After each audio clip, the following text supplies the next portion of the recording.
You're Synth 397. 5, 4. I'm going to count to 3, 2, 1. Our top story tonight, Mike Mendoza is back and has lots of music to listen to. Somebody call a medic! Give it a gas! This town needs an enema. It's Mike and Andy's Radio Fiasco.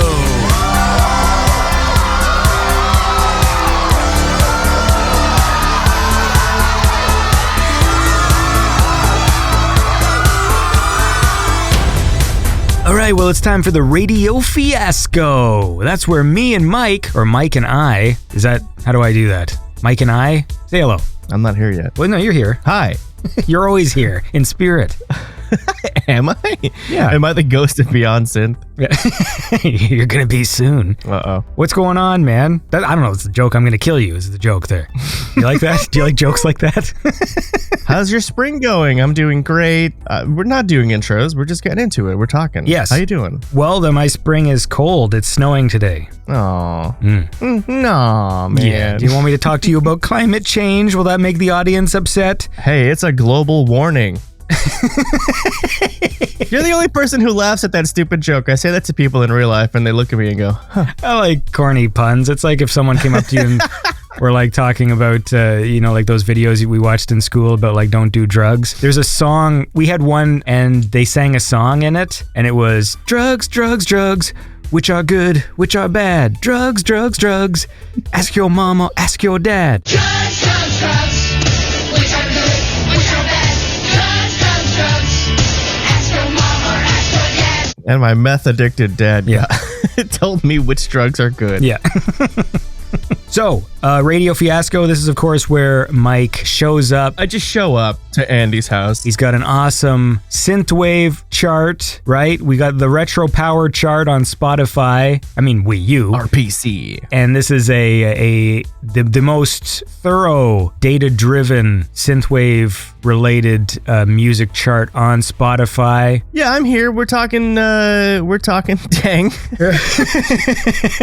Yeah, I got a really comprehensive chart. You said thorough, comprehensive, all-encompassing is what I'm trying to go for. And I'm bringing you a numerically sorted chart that I published to Spotify. You can go check it out, Retro Power Chart. Now it's a top 100. I keep adding a little bit of data. It was top 60 a few weeks ago. So now we've got some more data going, and I'm here to highlight some of my personally favorited tracks that I've liked out of the chart. And I won't tell you what position they are. I'm just going to say, hey, these tracks are on the chart, and then you go check them out, daddy-o. Well, that's a good idea. And I should also say that I will be inserting something here because awesome patron, the Axel Effect, has, he upgraded his support last week, as you well know, and he requested a LeBrock song, and I was like, okay, because I've just been doing straightforward Beyond Synth interviews where I'm not playing music at the start anymore. I just go right into the interview. So I'm like, I guess I could play this when I talk to Marco, but then I'm like, you know what? Let's check out the Retro Power chart on Spotify, and I did. And it turned out there is a LeBrock song on there. I think it's a collab. It's a collab, right? Yeah, because we're doing the 326-24 chart. Yeah. Retro Power Synthwave and Outrun Top 100 chart. And then it's going to update. I'm trying to update these on Saturdays. The goal is to update it on Saturday morning because that is how Billboard, the real chart, the big boys do it. They get their data on Tuesday, then they compile and they publish on Saturday. Now, are you playing anything that's higher up on the list than that LeBrock? Because it's LeBrock and McRocklin. It's I see what number it's at. Yeah. Are we not doing numbers, or are you just not doing numbers? Can I say? I'm just not doing numbers on this show. Oh. I don't feel like I have to. It's just kind of fun. Can I say the numbers? Yeah, you can say the numbers for 326. And then when the listeners hear it, it's going to be updated. I'm going to put the next chart up for 4-2. Okay. Well, anyway, what do you want to play first? We'll play that one in a bit. Yeah, talking about this song. Let's not play it. Or should I just play it then? Yeah, let's play it. LeBrock and McRocklin. The track is Star. And what was the number on the list? Well, it looks like it's number 6 right now. That's pretty damn high up. They're doing really good marketing, and that's what I hope to discover, is more artists who are trying to make a name for themselves. That's what the chart's for, kind of. Well, I tell you what, if that's what the chart's for, and what this show is for, is listening to the cool music. So let's do it. LeBrock and McRocklin That's almost like a tongue twister with the track Star. LeBrockling. Yeah.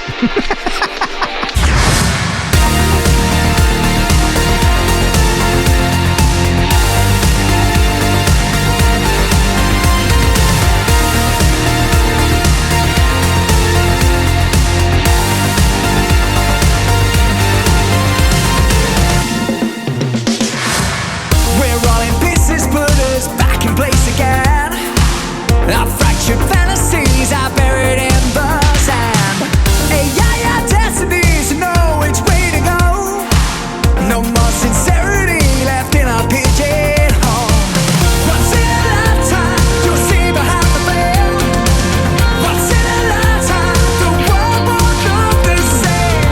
So let your mind go and find out who you are. 'Cause we can never go too far. You're a star.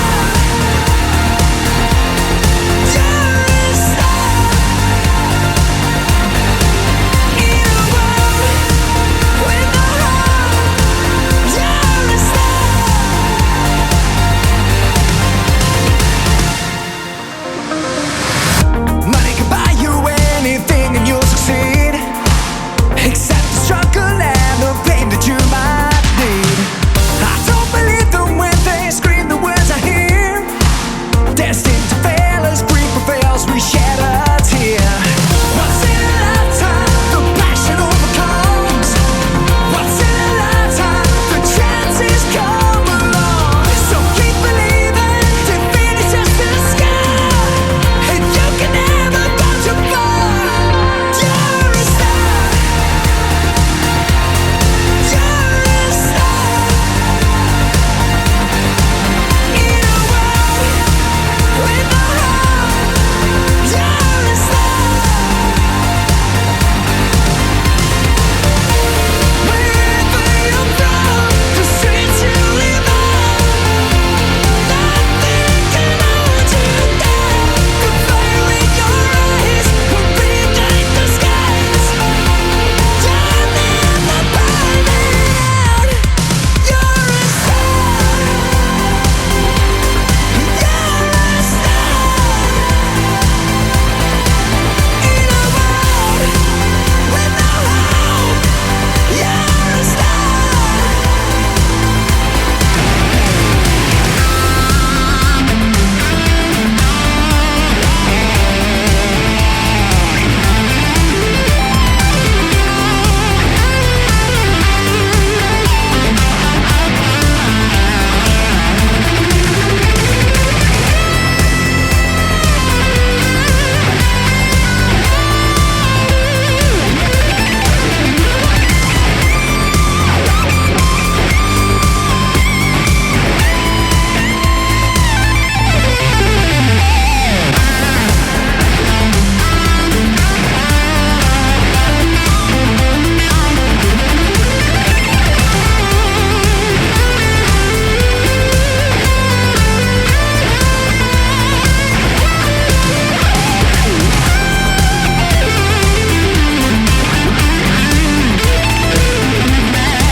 And that was Star by LeBrock and McRocklin. Number 6. Starklin. Number, yeah. Anyway. That's number 6 on the Retro Power Synthwave and Outrun Top 100 chart. Yes, and I am working really hard to try to find time to upload this like as a table or a list onto the Retro Promenade website. That way I can have like archives and people can check out like last week's and the weeks before. Right, so to be clear, you're not working hard, you're working hard to find the time. Yes, I am. as we try to do this recording today, I had to feed my baby, get her sleepy, put her in her bed, and I'm watching her right now stay asleep. Because any second now she's gonna be like, Dad. Yep, that is the joys of having a baby in the house, is they don't like it when you do your own things. Yeah, we briefly talked about this for you, and you were saying in 2013, 14, you only published like 12 episodes, 15 or something, because you were taking care of a young child of yours as well. Yeah, and we couldn't afford, because daycare in my province is really expensive. I mean, it's expensive for it's like dumb to complain about things being expensive these days because everything is, but this was before, and yeah, it was so expensive, so we could only afford. And the worst part was my wife worked at the daycare. Like, she didn't even get a fucking deal, and it was still something stupid. It was like fucking $900 or something, or like $1,000 for like the month just to put him in for like 2 or 3 days a week or something. So that's what we would do to just get a break, and then like I would just fucking nap on those days. Stupid. Stupid. Well, just sitting around thinking, like, did I just pay like $50 for this nap? Like, is that what this is? Because you can start to put a dollar value to it. Like, I'm supposed to be working during this time. Anyway. No, I get it. It's crazy. And you're talking about from the before. Mm-hmm. Now we're talking about the after the nothing came and swept up the world. Yeah. And there's that big turtle. My impression of the turtle is... Yeah. You clearly don't remember it. Well, Neverending Story is a movie I don't love, but like I love the song. Yeah. We've been over this. I don't like movies where little kids read books, okay? But I do but I do like it aesthetically. So when it's on... Have you seen The Pagemaster with Macaulay Culkin? No. It's kind of like the 90s Neverending Story. Isn't that movie loaded with that kind of like mid-90s cheap kind of CGI animation type stuff? No, it's animated. It looks like a Don Bluth film, kind of. Oh, wait, does he become completely animated? Like, is one of those things where he goes into like a cartoon? reads a book in his treehouse and then like, I don't know, gets hit by lightning or something, and then he's in the book, and then he hangs out with like 3 books who are classic. Like, one's horror, and he's like an Igor character, and he's like, Sanctuary! Oh, okay. Yeah, no, I've not seen that, no. And the Fairy Tale Godmother book is Whoopee. I mean, is it well regarded? No one ever really talks about Pagemaster. I feel like it's one of those mediocre. It's one of those that like no one ever knows. I only know about it because I had a VHS and I had to change the tracking on the TV, those 2 little knobs to change the tint and all that stuff. Yeah. And the colors were all fucked up, and I had to like do so much tint to make it normal on my TV. And I found out that it's because I was given a bootleg copy that was purchased on the street of the tape. I wound up watching it on TV years later, and I was like, oh my God, this is how it actually looks? Because I had like the fucked up color version. Yeah. Well, I tell you what, I got nothing. Play me a song. All right. It's song time, damn it. It's song time. Now listen, I want to open up with one of these tracks that I've been playing over and over. It's by Adieu Aru, and the track is Halo. It's kind of like a dancey track, but it's fun. It'll get you moving, and it's happy, and I feel like it'll keep the energy going, because you and I are not.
All right, and that was Adieu Aru with Halo. That's sitting right now at number 24 on the chart.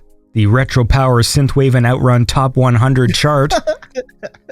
I like how you're counting in the numbers today, and they're gonna change tomorrow. Well, whatever. Fucking, who cares? Who cares? Adieu Aru, that's someone who I want to have on the show because like they make a lot of really cool songs. I like a lot of the music they put out. Do you know what they look like? I think they're one of these artists that just usually posts like a sunset. Yeah, that's why I'm saying they. Yeah. Because I just don't know. I'm not like super woke. I just never know what anybody looks like. So I'm just, I mean, it's probably a dude, but you know. Do you think Godzilla would be a they? Well, the new one's shooting pink flames, isn't he? Yeah, I guess they is a they.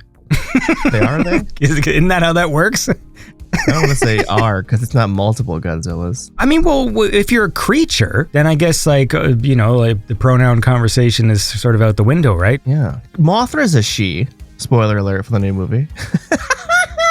Does she fuck Godzilla? Yes.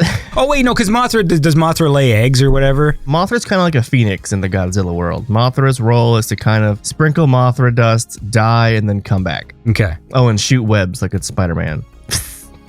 Go, web, go. And then like go shopping? How do you know it was a lady? That was bad. I don't know. They say it a lot. They do say it a lot in movies. They say she. Look at those titties. They do that. She is definitely Godzilla's girlfriend. She's the only one who can him in check. Okay. Was it a good movie? So the new movie that just came out to transition into what we were talking about the last time, which is the biggest movies of 2024 that are kind of retro, and we're talking about the connections to our pasts. And Godzilla, I love Godzilla. The new movie is bananas, crazy. I saw it in IMAX. I saw it by myself, and I had a gummy. Had a couple gummies. Even these fucking gummies, man. The movie opens up because Hollow Earth has like a mountain range on the bottom and on the top. It's like mirroring mountain ranges. And so the movie opens up with this crazy camera rotating shot that's like, we're going to be this way and this way and this way. And I was like, oh, those gummies are hitting me now. IMAX is the best. But that movie is so crazy. It has just enough human characters to spill out a bunch of exposition. And then there's just monster madness. It's crazy. Anyone who's a fan of that stuff, go pay to see it. It's worth seeing with the big speakers. It's very synthwavy. It's got a 80s and 90s like Saturday morning cartoon feel. It's so stupid.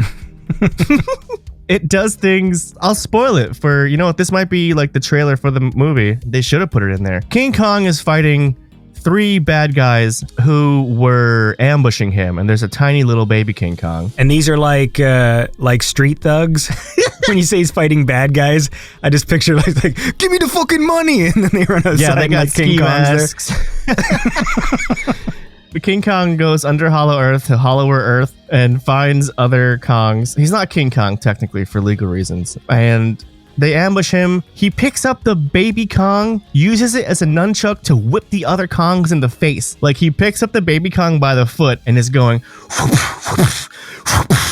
on the other Kongs. And then he fucking throws the baby at one of them. He like boom, and it's like really loud, and it's really like just the speakers of the movie is making it work. It's the craziest thing you'll ever see on cinema this year. Does it read as like he's throwing a baby? Yeah, because the baby like like he talks like a kid. Oh. So Kong like picked up a fucking kid and beat other Kong asses with the kid and then threw the kid at one of the Kongs. I'm describing exactly what happened, but you do kind of have to see it for yourself. It's fucking crazy. Well, how about this? Why don't we listen to some music and then you can tell me more. Have you seen Son of Godzilla? Dude, the only thing I've watched in the past like month was For Your Height Only, a Weng film at like fucking resolution 200p on YouTube. Oh, that crazy movie you made me watch. Did you watch Weng? I had it on the background for a long time. I love Weng. I can't say I remember anything that happened. Dude, he gets a fucking rocket pack at the end. And he like flies across this little lake. Was that like an Asian cinema in like Flint spoof of Bond movies? What was the point of that movie? It is a spoof of Bond movie, so that is part of the thing. He is like a mini James Bond. Okay. It's Filipino. It's so good. It's like I laughed through the whole fucking thing. It's got the funniest dub. like, because the dub is sort of kind of in on the joke, but it's not new, so it was still made, like, the dub is still old, like the movie is, you know, because it's all like Filipino actors and stuff, but like the voices, they give them like, hey, see, like fucking gangster voices and stuff. It's so good. It's so funny. And Weng's amazing because he like has scenes with ladies and stuff, and he's like 2 feet high. It's just awesome. Every time you say Weng, I keep thinking of Ping Ping. Same deal, man. They look the same. They're both primordial dwarves. Maybe they are the same person. Maybe. And he cashed in on one name, found a new name, and a new family. What's happening here? You can play me some music. It's music time. Oh, right. Forgot. You ever heard of LeBrock? I have. Let's go dark. Let's play Max Brhon, and that's spelled Brhon. Looks like Brhon. The track is Dark Soul, and it makes me think of in Batman Beyond when the people are dancing on those in the laser nightclub. This track makes me think this is the music they're dancing to.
And that was Max Brhon. Max Brhon.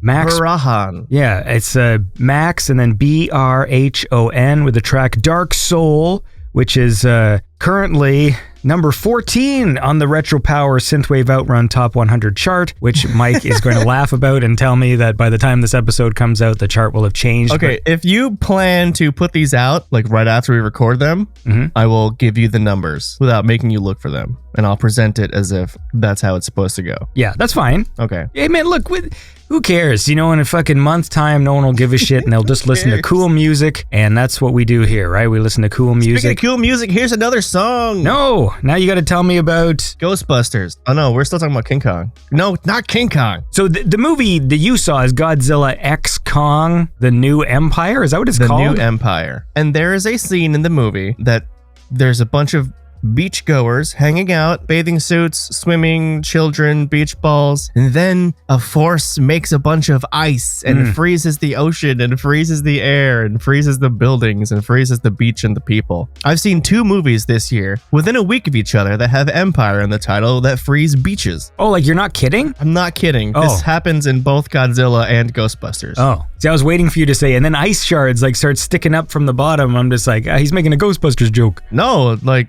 fucking Zool showed up in the Godzilla movie.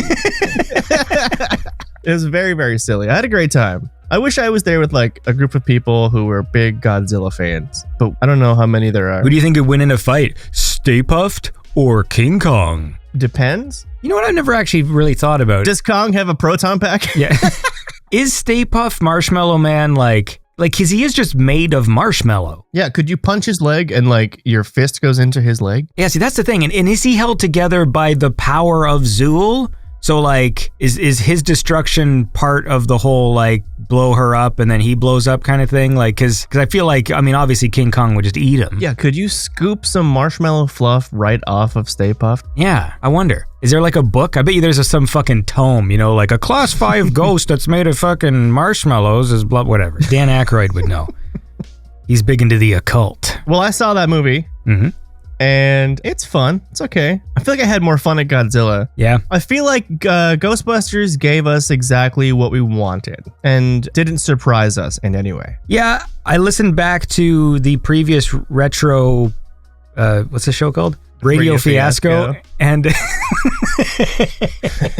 and I listened to what I said because I haven't seen the movie, but everything I said just based on watching that trailer is pretty much like what all the reviews I read said. Because like when I watched the trailer, I'm just like, this looks like there's too many characters. Like it looks too crowded and like there's all these things, and then like all the reviews are just like, yeah, there's too many characters and they don't get serviced really, and like some of them are really bored to be there and that kind of stuff. I feel like it's either too long of a movie or too short of a story because it seemed like there were more things that were cut. And maybe we could have gotten more to help out with all the characters, but by the time we got there, it was all so chopped up that we didn't feel like anything was earned. Yeah. Well, you know the old saying, from fucking ghosts to tunes, we're gonna listen to some more music. How's that? I'll say this. I like skeletons. Was there skeletons in the movie? No. There were tiny flashes of skeleton inside of people's bodies in Godzilla. Yeah, like when he shoots the purple fire, do people turn to skeletons, or does he only aim that fire laser at other creatures? He only aims it at other creatures, but like when he hits stuff, it vaporizes. He shot it like right through the Great Pyramids. Like if it was like a hot laser, like zip. That's a hot It laser. looks fucking cool. Yeah. It's a hot laser. Every time we talk about a movie, I'm going to keep talking about Godzilla. Well, look, play me a song, and then we'll run down, I guess, the rest of the upcoming films, because we started talking about that last time, and since we talked, a bunch of trailers came out and things as well, so we have a bit more information. We do got a bit more. Yeah. I could do that. All right, next track, Droid Bishop. Not sure if you ever heard of him. This is The Beach by Droid Bishop.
that was Droid Bishop with The Beach. On today's Radio Fiasco, Retro Power Synthwave and Outrun Top 100 chart with Mike Mendoza and me, Andy. I don't know why I hesitated there about saying my last name. And me. I was like, and I didn't want to say Andy last, and so I'm like, and Andy. Andy. Booby. There's another one that I always think of. There's that, Hans, Booby, and there's one in Scarface when the lawyer is talking, they're like where he's telling Tony that he's gonna have to do some jail time, like there's no way out of it. And then like, honey baby, yeah, he calls him honey baby.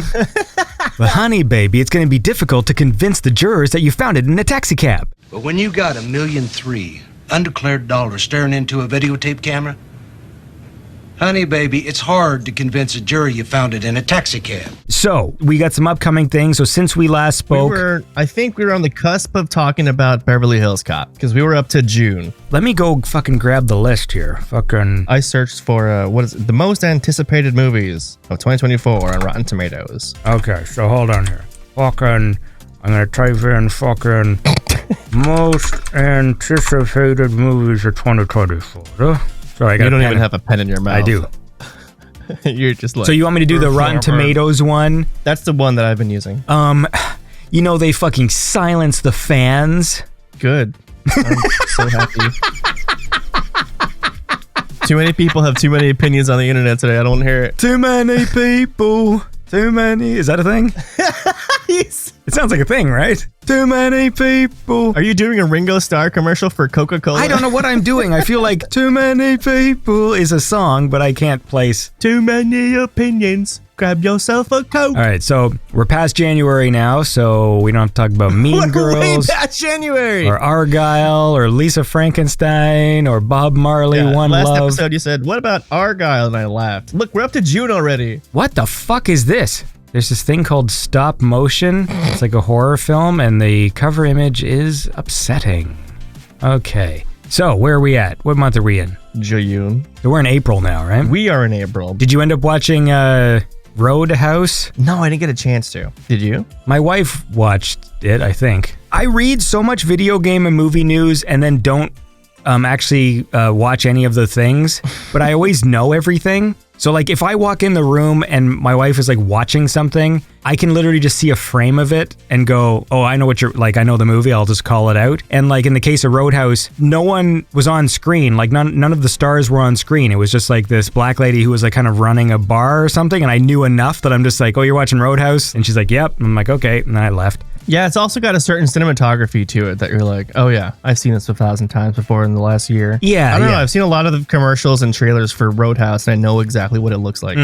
Yeah, that's it too. Definitely like you absorb the aesthetic a bit, and then like that's what I'm also going on. So yeah, so I'll always walk in, I'll know what it is, and then I never actually end up watching it. So there was a trailer. So I did like the trailer for. Did you see the one for Monkey Man? I did see the trailer. Jordan Peele was in Austin for South by to promote it. I think Dev Patel was here too. What does Jordan Peele have to do with this?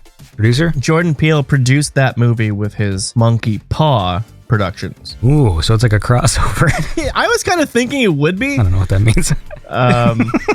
But it's not at all. It's just like, it's not even horror based. It's just Dev Patel getting to do a story that he wanted to do. Yeah. He like wrote, directed, and then starred in it. So I think it looks cool. I like movies where people get revenge and fight their way to the top. It does look cool. Is that the movie in the trailer where he like tries to jump out a window and the window doesn't break? Yes. I think that was like the comedic beat of that trailer. Yeah. It's kind of Jackie Chan-y. I feel weird saying Channy. Yeah, I know. I was going to say, I was like, why does that sound weird? I don't know. I don't know. Play me more music and we'll... I'll yeah. play you a song if you promise to skip to June because we already did most of the first half of the year. Did we? Yeah, man. We talked about all these things. What about the Ministry of Ungentlemanly Warfare? God. Henry Cavill does not get along with Alan Richson. Did you know that? Carrie Elwes. Is Henry Cavill also in Argyle? Yes. I feel like I'm confusing both of those movies for each other. I mean, it's possible. Were they both directed by Guy Ritchie? We'll sort this all out when we listen to some music. It'll sort our brains. Yeah. Sort my brain, buddy. Sorted. Maybe you need some Delta 9 gummies. I do. You can get some if you listen to Lyst and Lübro with their track Delta. I'm going to leave that in just so people know that we can both be really lame. After 10 years, you think people don't know? Yeah.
And that was Delta by Lyst and Lübro. Hi, my name is Lübro, not Lu. Oh my god. Is it Lübro? I don't know. That's just I don't know how to pronounce L's with umlauts over them. Is that an umlaut? L's. What did I say? Oh yeah, you. Sorry, you. I keep saying ooh. Ooh, This is Lübro. very entertaining. Lübro. Okay, listen, it was a good song. Okay, that's all that matters. I think so. We can just stop can the we show talk here. About June.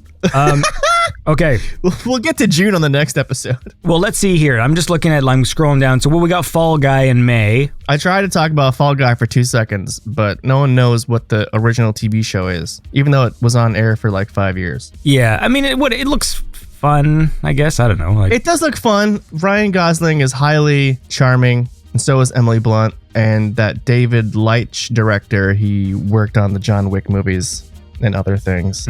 So it looks fun, and it also looks forgettable, but fun. Yeah, I agree. It might have some cool action in there. I like action because I'm a man. Did you see The Lost City of D with Sandra Bullock and Channing Tatum? Is that what that movie's called? Yes. No. Yeah. It's not called The Lost City of D. Yeah, because that's what her book is called. Isn't it just called The Lost fucking Sandra Bullock? Hold on. The Lost fucking Sandra Bullock. I don't know where I am. Sandra Bullock. Her first credit on IMDb is producer of The Proposal. With Ryan Reynolds? It's just called The Lost City. Okay. Well, the book is called Lost City of D in the thing. She's a writer, and then it kind of like becomes real. The book was called The Bird Box of D. I saw 30 minutes of it and got bored and did something else. Of The Lost City of D or Bird Box? Bird Box. It's just... Bird Box. It's boring. Boring Bird Box. My issue is that it's such a dumb title that I don't want to watch it because of that stupid title. I don't even care. I don't care if it means something or if it's a metaphor. I was going to say, did it mean anything in the movie? Does Bird Box signify something? Hold on, let's find out. Why is it called Bird Box? Well, let's see here. Someone's answered this on the website stackexchange.com. This is a website where people get together and exchange stacks. I do get, in the end, that Mallory and her kids end up in an old school for the blind, which happens to house lots of birds. But it's a school in the end. But why is the movie named Bird Box? Okay, I can't tell if you missed the fact that they carry a box holding 3 birds with them for the entire journey on the river. Or if you know that and still don't see why that was used for the name of the movie. I love sarcastic. Jesus Christ. And then the person responded, I didn't miss it, although I didn't see why the movie had to be named Bird Box as opposed to Blindfolds.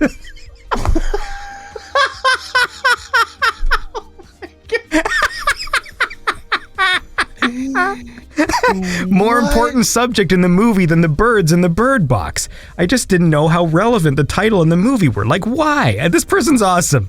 What is... They're both awesome. Yeah, like, I want to be that executive just like, how about we call it Blindfolds? Everybody's wearing blindfolds. Oh my God. All right. Did that answer anything? We have to make a movie poster for Blindfolds. Blindfolds.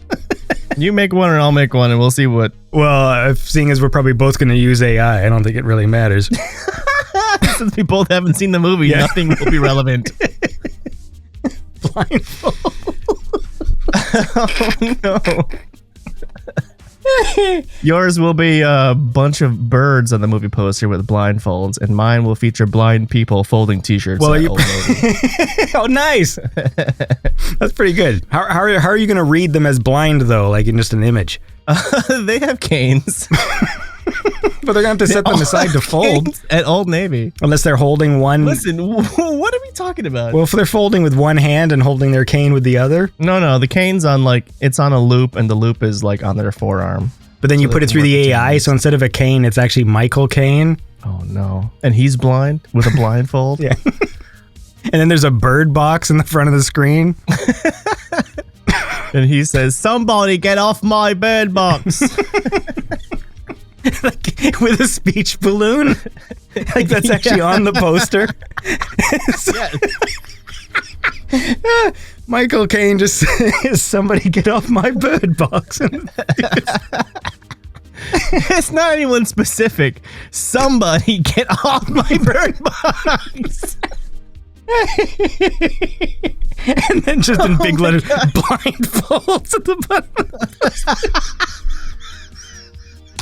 Jesus Christ. Oh my God.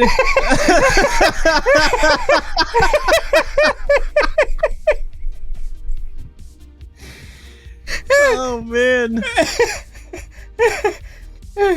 Let's just get to another song. Yeah, that's stupid. Oh my god. Okay, yeah, go. Okay, listen. The next song is Windows 96 and Gavriel. It's Gabriel with a V. The song is Data Same Day.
All right, and that was Data Same Day by Windows 96 and Gavriel. That must be how you say that, right? Gavriel? Gobble, gobble, gobble. Well, anyway, that doesn't even make sense, man. I want gobble, gobble, gobble to be a tagline on my movie poster. Yeah. Oh, fucking Blindfolds. Oh my god. All right, so anyway, that's a cool song. And of course, we're playing songs taken from the Retro Power Synthwave and Outrun Top 100 chart, which you can check out on Spotify. It's updated, and it's all the hits. So, what else? So we saw the Fall Guy. Well, you're the one who wanted to go back in time. So you're going to scroll through. Amy Winehouse movie, Kingdom of the Planet of the Apes. We talked about that because I haven't seen the previous ones. I got to watch that first. Mm-hmm. Some movie for kids directed by John Krasinski with a bear. Mm-hmm. And we got Furiosa. Okay, we talked about that. Garfield. Oh, so this the fucking Garfield with Chris Pratt finally comes out? That's right. Garfield. Everyone can complain about how he's the voice and everything? Yeah. Oh! All right, let's do it. What's that?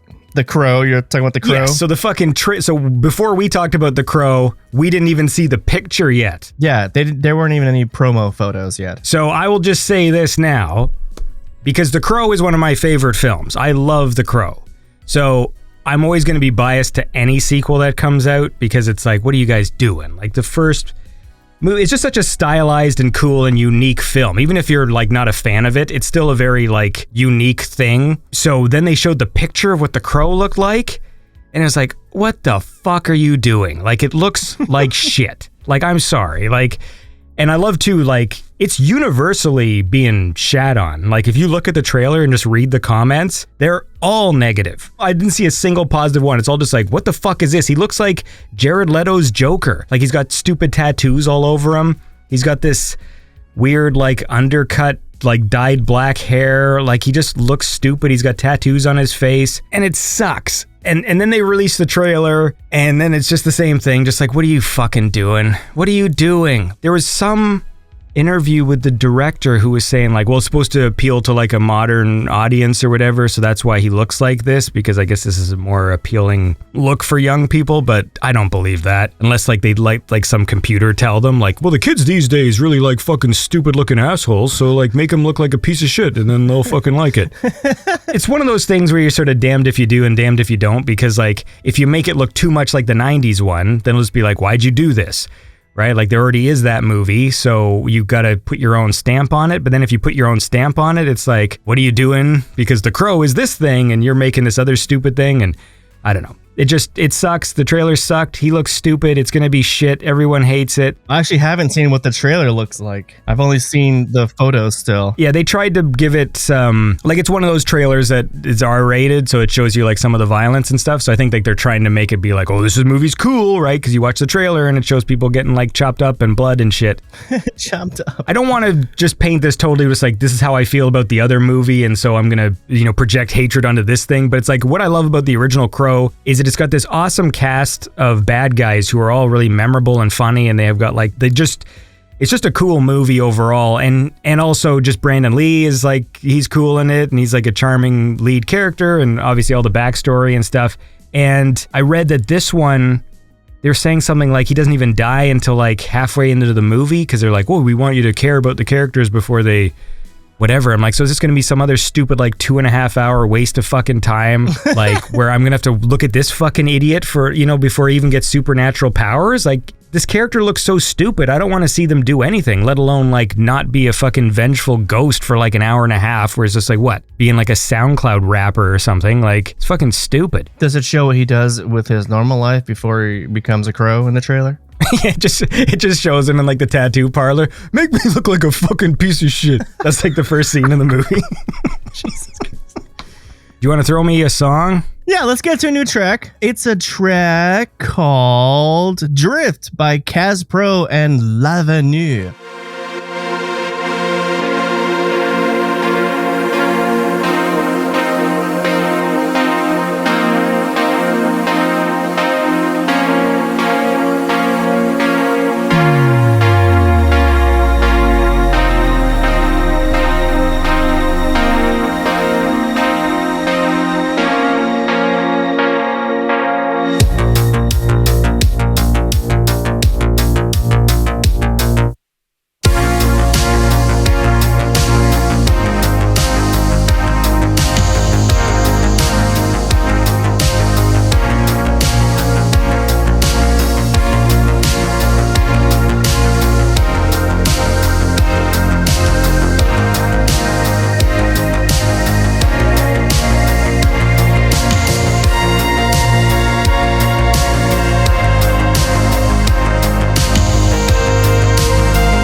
tonight, and that was Drifts by Caspro and Lavenu. A lot of collabs this week, I'm noticing.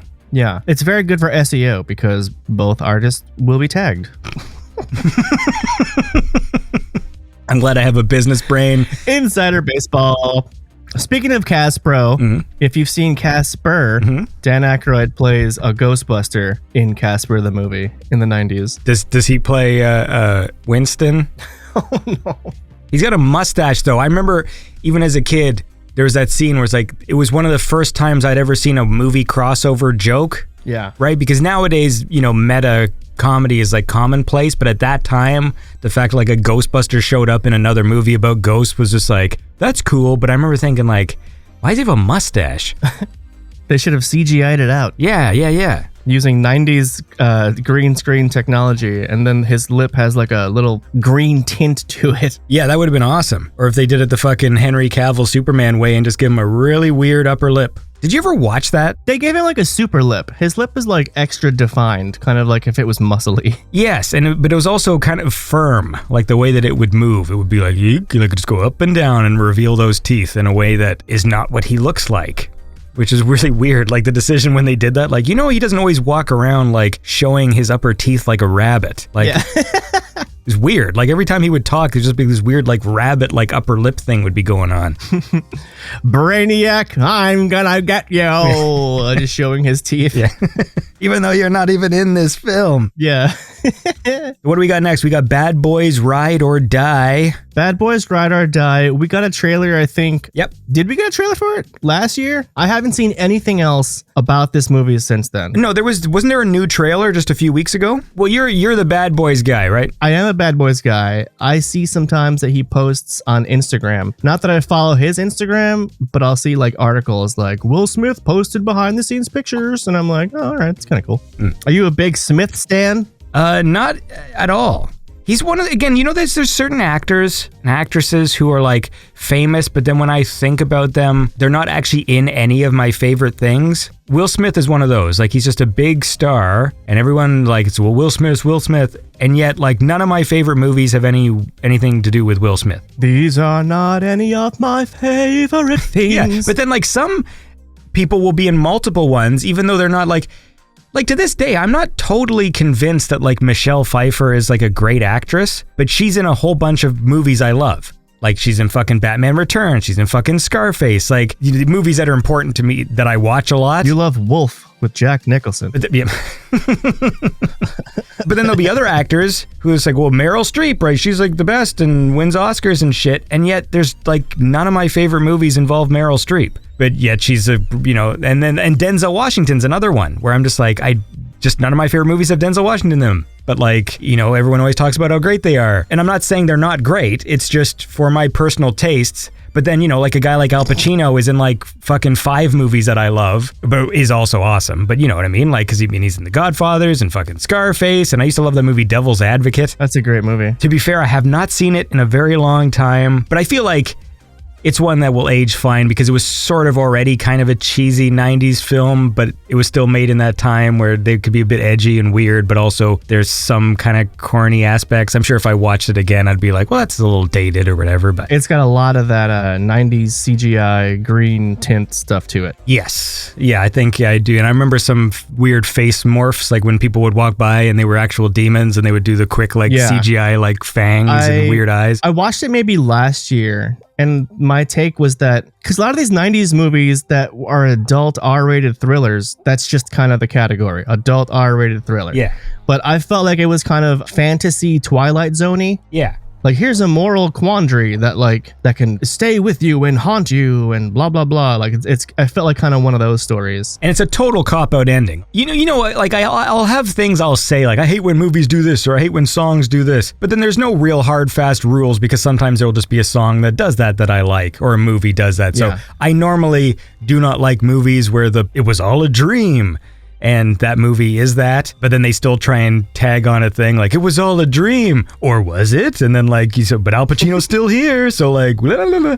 But in that case, it got so intense, and I did like the main characters, so I was like kind of happy, like, oh, that's nice, because like, the last scene was just Al Pacino freaking out, and there's somebody, I made a joke about this the other day. It was about somebody who, it's this guy on Facebook who like has multiple accounts that like spams everybody in like the synthwave scene. And he's got like 80 accounts of like where he takes his name but just like changes a letter around or whatever. Synthwave Facebook is a mess. And this person always has all these accounts. You'll just be like, you had a friend request from, and it's like a very similar looking name and it's the same guy. And so I was making fun of that guy, and then I was quoting the scene where Al Pacino's like, I have so many names, you know, and when he reveals that he's Satan. Anyways. Is it me? Did I request you? Yeah. Account that says Mike Mendoza? Ike Mendosley. You want to play me some more music? I remember at the end of... Is that a no? What's the fucking movie we were just talking about with the lawyers and the devil? Yeah, Blindfolds. What's it? What is it called? Why is that movie not called Courtroom? Any Given Sunday? Nope. I can't think of what it's called right now. We just said it. Oh my god! Now why am I blanking on it? You asshole! You just sent this fucking amnesia contagion. Yeah, it's called Bad Guy Lawyer. Anyway, Al Pacino at the end, he's like, I'm gonna see you again in Constantine. Anyway, that's the joke. All right, let's get to a song. Worth it. I'm just gonna tell what I think are punchlines from now on with no setup. That's fine. I'm not great at the setup. The next track is by Ogster, Jinx, and Afterift. Whoa. It's a triple collab, which is great for your SEO. The track is called Raindrops.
All right, and that was Raindrops by Ogster, Afterift, and Jinx. So there you go, you got 3 artists for the price of 1. That's exciting. And speaking of the price, I gotta shout out a new patron. So hello to Split Reality Disorder. Split Reality Disorder. Thank you so much for supporting Beyond Synth in the $5 club. So don't forget to check out, there's bonus stuff there on the Patreon, and there'll be some more stuff posting as well. I'll be more specific when I actually post the stuff. So look, I'm here with Mike. This is the Radio Fiasco, and we're talking about the upcoming movies of 2024. So we got Inside Out 2. The first one was great. It was a good coming of age tale. And it's got great voice work.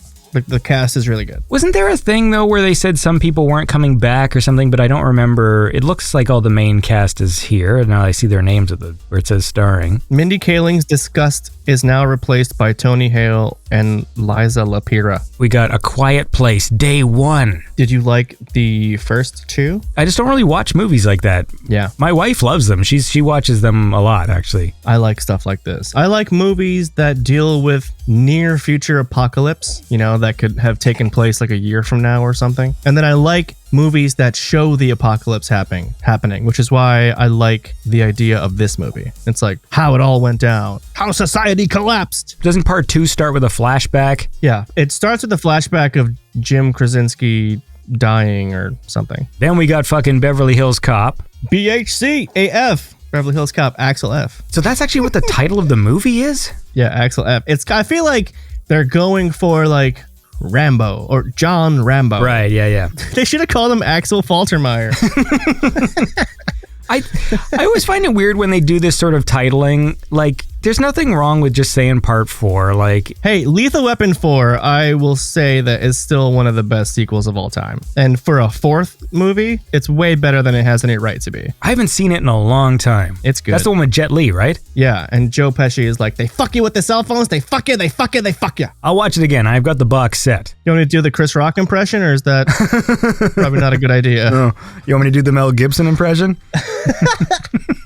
I do a really great one-man show where I mimic the phone call to his ex-wife. It's good stuff. Did you see the trailer for Beverly Hills Cop?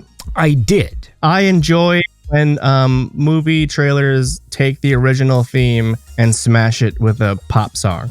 I'm not being sarcastic. It's kind of cool. I think it's a Notorious B.I.G. song mixed up with the Faltermeyer theme. I mean, it's tough because it's such a great original piece of music that when I see it sort of muddled with, like, you know what made me sad the other day? My daughter was playing a stupid game on her iPad. It's like this cats game, and they take real music, but then they just make cats singing it, and then it loops. And since we were on a car trip, she had no internet connection, so she could only play the same level over and over again. Oh no. And it's literally just in the background, just like meow meow meow meow meow meow meow meow meow meow meow meow meow. You know, it's like some stupid like pop song. Anyways, at one point they start singing Axel F, and then my sister-in-law says, "Oh, Crazy Frog." Oh no. Because that generation knows it as Crazy Frog and not... And also our generation, because when we were like 13, that's when ringtones, you had to pay like 99 cents for a ringtone. That was one of the major ringtones of the era. You know Crazy Frog is a dick? What? Go to YouTube. If you watch the Crazy Frog... He's not a nice guy? No, he's got a penis. Oh no. Like if you look at the video, Crazy Frog has a penis. I don't want to Google that.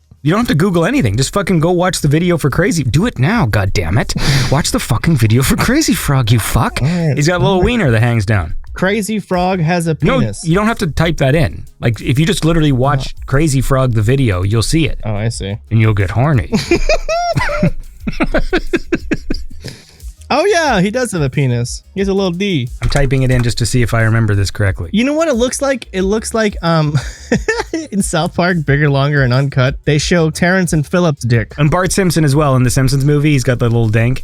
I hate Crazy Frog. I do too. It drives me nuts. Like there's so much music now, especially like with TikTok, where they just take songs and speed them up. And, well, hold on. I'm watching this video, and he doesn't have a dink in this one. Which one does he have the dink in? Well, hyperpop is a genre of music that kids are into that features very fast BPMs, and that's what they like. So I'm not surprised that they're, like, anti-vaporwaving it and making things faster. And the pitched up vocals. Oh, I see. Crazy Frog original video. Yeah, there's his dink, yeah. They've cropped it out of the new one. Very important that we talk about this. This is literally all I'm focused on. Okay, play me another song. Listen, man. I want to say at the end or during the Beverly Hills Cop trailer, we haven't talked about the movie at all. Well, you gotta listen to another song, and then we will. All right, let's do it. The next track, we've got Sferro and Tommy86, another collaboraton. The track is We Been Round, not around, but apostrophe round. We been round? We have been.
All right, and that was We Been Round by Sferro and Tommy86. We, and by we, I mean Mike and I, are playing cool songs that you can see and you can hear on the Retro Power Synthwave and Outrun Top 100 chart.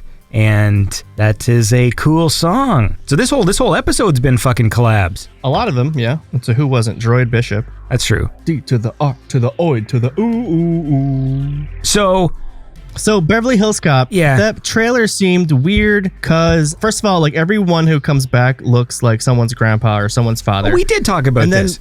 yeah, but I want to mention, I didn't say this last time. They played the first few notes of the theme song during the trailer, and even it seemed like it was pitched down to match the Notorious B.I.G. track. But because it's pitched down, even the song seems old and tired. Right. It's like dun dun dun dun dun dun dun. Like it sounds like the whole franchise is just sleepy, and we should have just left it alone. Well, my concern is that none of these movies end up being good. So I'm always hoping that one of them will be.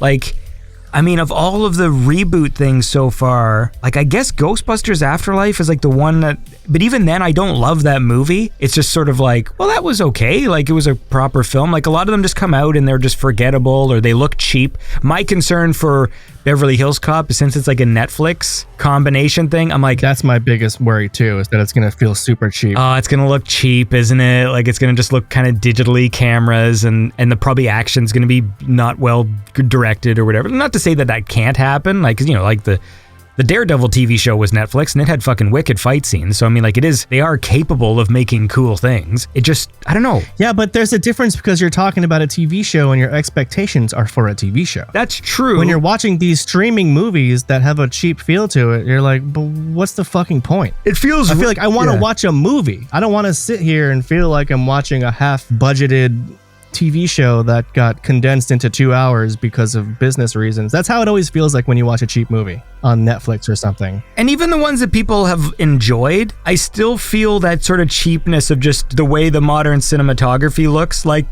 Bill and Ted, the third one. Yeah. That was like, it's a fun movie. It was fine. I liked it premise-wise and all that stuff, but it still just felt cheap. Yes. Like, there's the cheapness about it. I wish one of these fucking reboots would aim to have like silver film grain, desaturated. I want it to look like the original Beverly Hills Cop or the original Ghostbusters. Can't we have a movie that like does that? Yeah, I don't know, because a lot of it has to do too with just the art design as well. You know, when you watch like an old Ghostbusters film, yeah, it's grainy and smoke too. Because we talked about this before, like how like all the cool movies in the 80s and 90s, they just pumped smoke into every shot. Beverly Hills Cop and Predator 2, that whole Tony Scott aesthetic. Oh, dude, see, and that is like a big thing of the movies I love because it never makes any sense. Wow, like, so they're in a police station and it's just like full of smoke? Like, just, can people see? Like, because there's some funny scenes in Point Break where they're just like, they're at the crime scene and then the place is just so smoky and the light filtering in from the windows is like having these like big beams of light, But yeah, that's something that I noticed a lot of new things don't have, is that smoky atmosphere. It's all too clear. Yeah. So that's part of the 80s aesthetic and the color of the things. Because I was thinking about that because we talked about this before in regards to like Ghostbusters. I'm like looking at Ghostbusters and going like, yeah, like they're filming in this library where like the things are painted like that dark green. Remember people used to paint exteriors with like dark green, like the fucking fences and things, and there'd be like browns and the costumes are beige, and like there's all these sort of aspects to it. And I feel like to really nail that aesthetic, it's like the film grain, but it's also going to be like, how do you, without CGI, make a city look like it's, 80s New York without... Have some of the buildings flicker off of their tracking lines. Yeah. Like, when there's like a shot of a supernatural storm over New York City and like some of the buildings don't match the bottom half of the buildings. Yes. And the cameras shake and the tracking and the film like jittering and the buildings don't line up for like 4 frames and you're like, I saw it. That's one of my favorite videos I watched, was how they do the smoke, the 80s smoke effect, that swirling evil sky effect in the 80s. And it's so cool because they did it in these fucking water tanks. Right. The idea of the science, figuring that science out was so cool to me. Like, just like, well, if you have salt water, it like rises to this height. So if you fucking start pouring paint in, it like hits the surface of the water that's more, what's the word when you have like different weights of water? There's like anyway, really cool. I love the problem solving and the how they did that stuff. Because buoyancy? Is it buoyancy? No. It might be. I don't know. Fucking. I just wanted to sound smart. I sound less smart. Well, anyway, look, we gotta hydrodynamics. Listen, we gotta play one more song, then we gotta go. We're done today. Okay. Wait a minute. We only got to where we ended off the last time.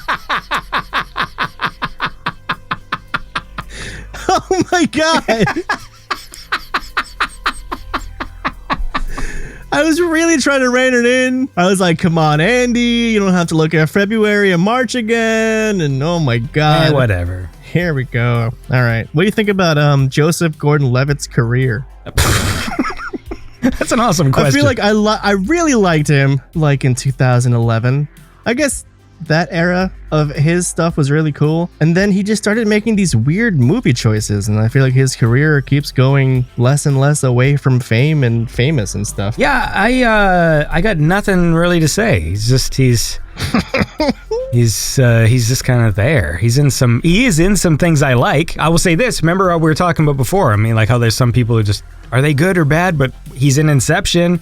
He's in fucking Dark Knight Rises. So like I do see movies with him in, even though I don't love Dark Knight Rises, but like. I hate that Don Juan movie. Don Juan. Don't know it. Where he plays like a sexual obsessor. It's like got Scarlett Johansson. He's like this cool like guy where he works out and talks like this the whole time. And well, it sounds cool to me. It's weird. Okay, well, let's get to another song. Okay, well, play me one more song and then we'll go for this week. All right, one more song? Yeah, just one. This is the last song, so pick well. Okay. Should I play the number one track just because it's the number one track? Sure. And very popular? Yeah, do it. And then I'll have a special shout out at the end if we still have time. All right, so the number one track... I'm going through changes, man. The number one track of the chart for this week and probably the next few weeks, The Midnight. They're the featuring artist, but that's definitely why the track is the number one, as they are the most famousest of the synthwave, retrowave set of artists. The track is Silence by Essenger, featuring The Midnight.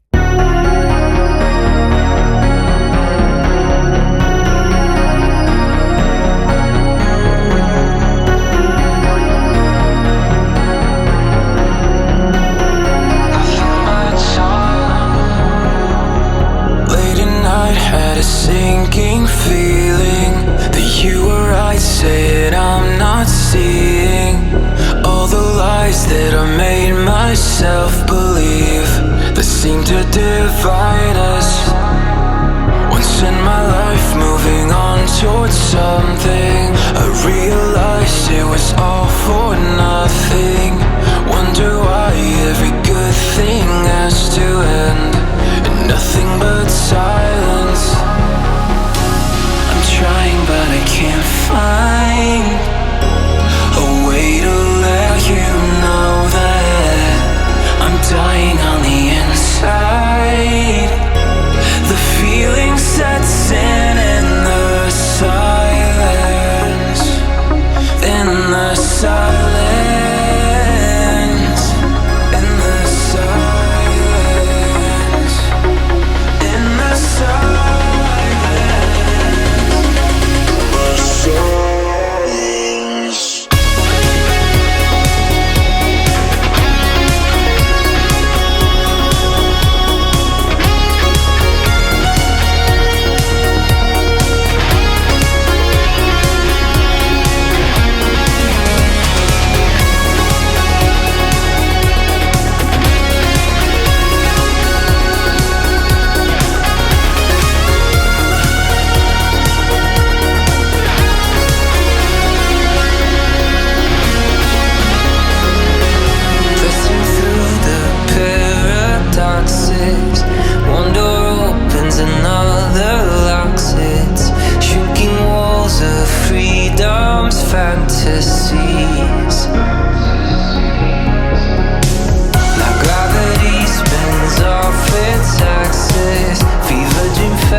right, and that was Essenger and the Midnight with Silence. That's number 1 right now on the Retro Power Synthwave and Outrun Top 100 chart. And because it's based on data, like sales and plays and these sorts of things. That's right. That it's probably going to be number 1 for a while. It is. And that's the reason why the chart isn't like all of the year, like from January 1st. Because I've run that kind of chart before, and the Gunships and the Midnights are always at number 1. Because the difference between their popularity and the rest of Synthwave is like a canyon. They're so popular and they're so famous, and other artists, I don't know, it's just like, I don't want to discourage anyone, but that's the reason why we don't hear a lot of artists that we have heard of personally and know personally as friends, is because a lot of the artists at the top of the chart, they're really busting their buns to get up there. And sometimes a friend of mine, I don't want to say who they are, but like they're number 500. And I'm not trying to say that anyone's music is any less. I just think it's all about marketing and getting yourself out there. It's hard to say because like charts... can't live with them, can't live without them. Jesus Christ.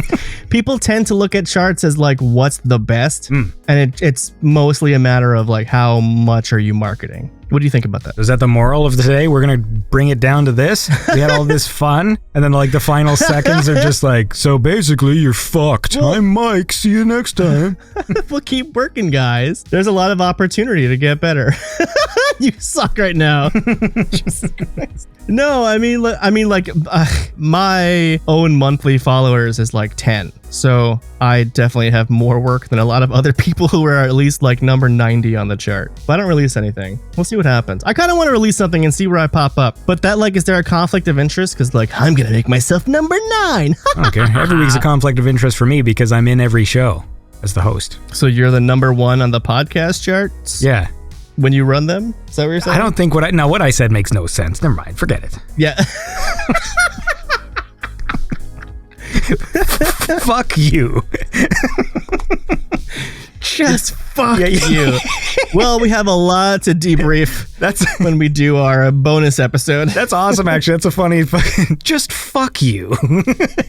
Putting just in front of it actually makes it pretty cool.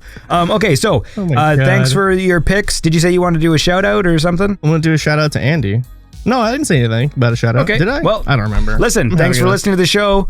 This has been the Radio Fiasco. For all you listeners who are still here, don't forget, if you sign up to the Patreon, Beyond Synth Patreon, or if you're already a member, you can check out some bonus content, and some of that is the pilot episode of the Radio Fiasco that Mike... Which is like one of the funniest things we've ever done. Yeah, it's so funny and so stupid. It's very stupid. And for all the patrons, there will be more content coming actually over this weekend here. I'm just sort of figuring out how to set that up on Patreon, because I can set up a private RSS feed, but I'm just choosing if I want to do it using the Patreon app or using Acast or whatever, and I got things to figure out. So the point is, bonus shit is coming.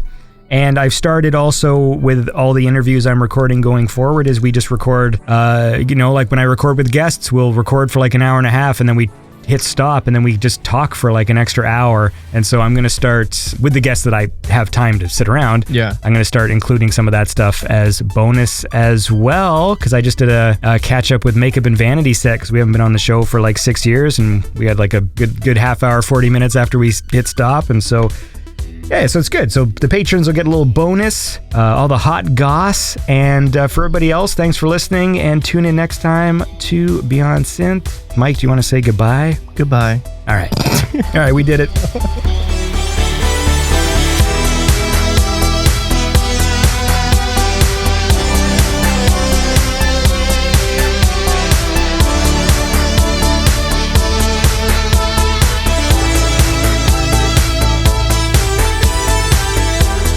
Beyond Synth Radio is produced by Andy Last. Check the show notes for more information on the musicians featured on the show. Beyond Synth is made possible by listeners like you. Consider supporting Beyond Synth at patreon.com/BeyondSynth. Thanks for listening.